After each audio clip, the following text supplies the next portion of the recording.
Generally, as human beings, we have a basic need to find others who get us or whom we get. Finding common ground with other beings, whether human or animal, is the basis of relationship. Steve Knight of the Be Human Project noted that as humans, we are tribal. So let's put into context what being tribal might mean. In our everyday lives, often because of our age, gender, interests, and backgrounds, we tend to gravitate towards groups of people or tribes who are similar to us on one level or another. It can be the little things in life or the big things that draw people together. Music, food, cult TV, sense of humor, sorrow, guilt, illness, or daring to be different. Similarities in everyday experiences inevitably form bonds. Being in a group of people can actually prolong life. Researchers at Brigham Young University in the US published a study in 2010 evidencing that people who live in social isolation and thus experience profound loneliness carry a 30% higher risk of early death. But simply being in a group of people may not necessarily make a person feel wanted, accepted, or as if they belong. Everyday life gives us example of this. Being related to a group of people, but feeling unrelated. Being at school, college, university, but somehow feeling more on the outside rather than the inside of student life. Being in a community club, art, music, sport, but despite that common interest, not really feeling connected to other members. And then in the workplace, struggling to communicate and interact through the day, and then the inevitable social expectation to make small talk at the water cooler. So for some, finding a tribe may not be easy. This is especially true for people with autism. Autistic people give us insights how they struggle to read facial expressions and understand voice tones aligned to words that others speak, picking up social cues and nuances, conducting a two-way conversation, or simply knowing when to start talking and when to stop. The National Autistic Society explains autism as a lifelong developmental disability that affects the way a person communicates with and relates to others and the world around them. So for autistic people, obviously challenges like that impede making and maintaining friendships and certainly finding a tribe. Little words out of place in the life of an autistic person can make or break a day. Let me share with you some never should be spoken phrases that I've witnessed professionally and personally. Oh, isn't everyone a bit autistic? They don't look autistic, they look normal. Oh, they're a bit weird. Are they on that spectrum?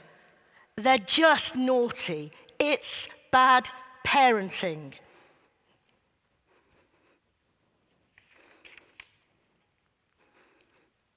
In my work with autistic children and young people, when we've got to know each other a little bit, they often share that they feel uncomfortably different in their everyday lives, but they're desperate to fit in. Now, in order to fit in, they may adopt a coping mechanism called masking. Masking shows on the outside something very different to how they may be feeling and struggling on the inside. It can be very convincing, and for the person undertaking it, utterly exhausting. I've known children and young people I work with to stagger through communicating and interacting in a day and then crash out when they get home for 5 to 6 hours straight. So imagine going through every day trying to be someone you're not, just to live up to how you think society expects you to be. My co-director, Lisa, and I are both respectively parents of wonderful autistic sons Hers is very young, mine is somewhat older, sadly reflecting the big age gap between us. But in our lifetime, we'll never stop fighting for, supporting, and to self-advocate, to be everything they want, hope, and deserve to be. As autism professionals, the same goes for the children and young people we support. And our overwhelming message is that being different isn't wrong. Our social sessions empower and embrace difference, but we don't focus on those differences. We just let them be. Having said that, I'd like to share an amusing instance at one of our youth sessions recently. I felt a presence at my side. It was a young man attending for the first time. He said, through the side of his mouth, "I like your hair, it's very different." So I replied, "Thank you, I like my hair, I don't mind being different." But joking aside, how wonderful that in an unfamiliar setting with an unfamiliar person, he had the confidence to make a personal comment. Now, as you can see from the next slide, my hair wasn't always this elaborate. Here I am in the 60s. No, I'm not going to divulge the exact date in the 60s. Before I had developed my sense of style, and I dared to be different. In our organization, we often witness that autistic people, until they find a group of people with whom they themselves and just relax with, they will often carry on being uncomfortably different in every area of their lives. But as an autistic man and professional I know quite well, noted to me, for an autistic person, a tribe doesn't need to be lots of people. It can just be two people, so long as they get each other. Thankfully, our organization isn't the only one worldwide, of course, advocating for autistic people. And significantly, more and more companies worldwide only employ autistic people. And what's more, they customize that environment to empower and suit the needs, working styles, and quirks of their autistic employees. What a fantastic way to celebrate a different way of being human. And significantly too, more and more celebrities are pivotal in reaching out and speaking openly about being autistic. So collectively, all of this goes a long way to making life for autistic people living in a largely neurotypical, non-autistic world so much better. My son was diagnosed with autism at the age of 10. He's now nearly 21. But before then, as a family, we lived for a decade, knowing something was different, but not getting any support and recognition. It was lonely, confusing, often despairing, and so isolating. We didn't know another family like us. I think by now you'll probably have gathered that I'm extrovert. I'm not masking, it's real. But back then, I really wanted to be introvert. Because you see, going out and about, school run, town, supermarket, I couldn't shield my son from the tuts of disapproval, the stares, and seeming unkindness when he would throw himself on the floor, gravitate in circles, and scream. I just couldn't protect him.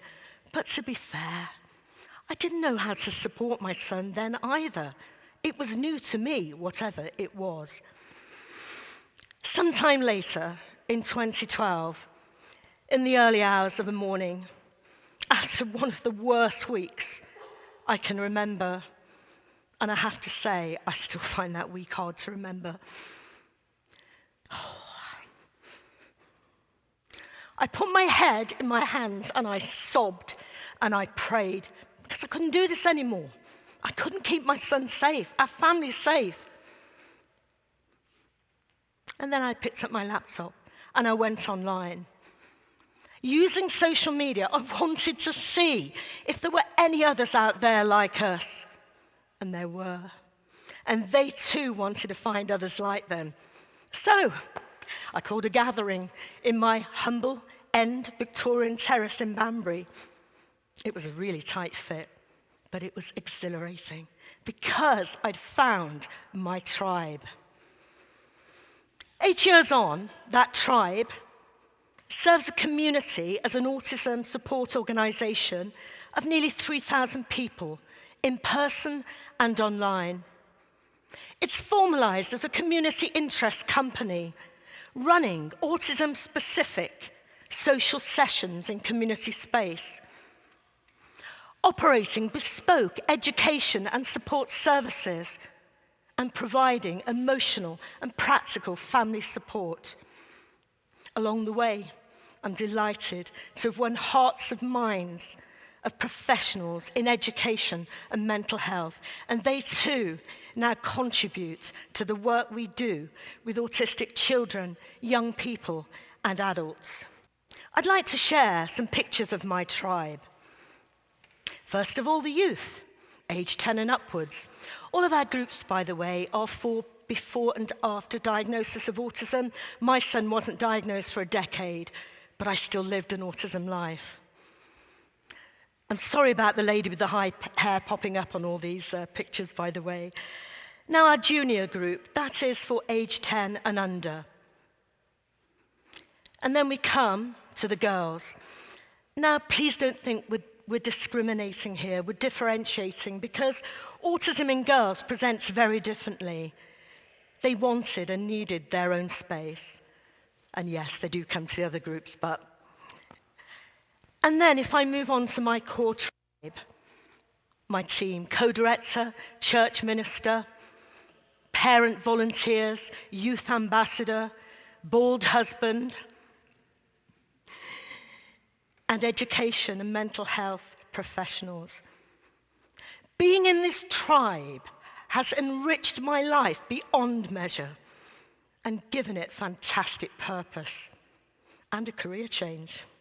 From PR and marketing communications to autism. Autism. I live it, work it, study it, love it. But most importantly, my charming, amusing, memorable son, also with high hair, has come to realize it's okay to be just who he is.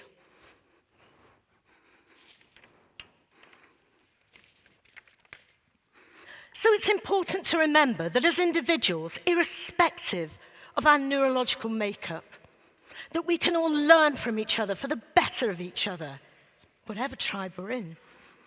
Now, I learned something about myself recently. For years, I've been describing myself as an autism parent. An autistic lady, fellow professional, pointed out to me that it might be quite insulting for an autistic person. Take my son's autism, for instance. I don't own it. It's his neurotype. She thanked me for learning. I thanked her for teaching. Finally, if I leave you with anything today, I'd like it to be that when you're out in your everyday lives and you encounter a person that may be a little quirky, alternative, and doesn't communicate in a traditional way, consider this, that what you see on the outside may be very different to how they're feeling on the inside.